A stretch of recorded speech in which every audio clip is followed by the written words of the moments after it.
Act 1, Scene 8. A strange noise begins. Alan begins to murmur from his bed. He is having a bad nightmare, moving his hands and his body as if frantically straining to tug something back. Dysart leaves the square as the boy's cries increase. Alan. Eck! Eck! Eck!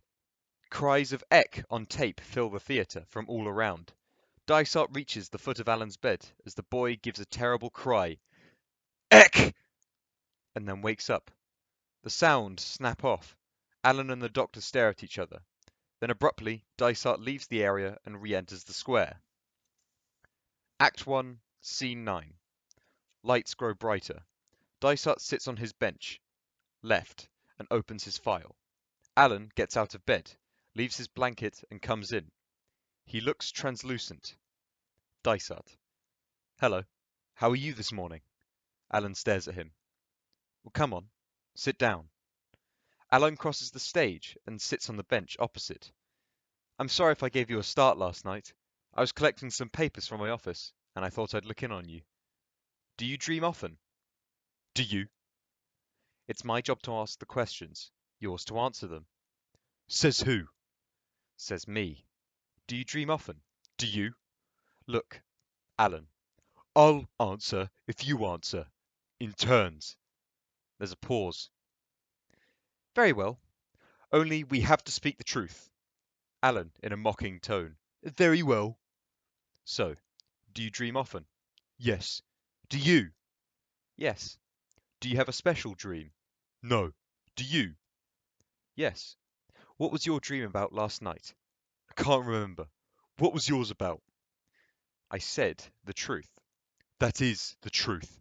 What's yours about? The special one. Carving up children. Alan smiles. Dysart. My turn. What? What is your first memory of a horse? What do you mean? The first time one entered your life, in any way. Can't remember. Are you sure? Yes. You have no recollection of the first time you noticed a horse. I told you. Now it's my turn. Are you married? Dysart, controlling himself. I am. Is she a doctor too? It's my turn. Yes, well, what? What is Eck? There's a pause. You shouted it out last night in your sleep. I thought you might like to talk about it. Alan, singing. Double diamond works wonders, works wonders, works wonders. Come on now, you can do better than that. Alan, singing louder. Double diamond works wonders for you. All right. Good morning. What do you mean? We're finished for the day. But I've only had 10 minutes. Too bad. He picks up a file and studies it. Alan lingers. Didn't you hear me? I said good morning. That's not fair. No. Alan, in a savage tone. The government pays you 20 quid an hour to see me. I know. I heard downstairs. Well, go back there and hear some more. That's not fair.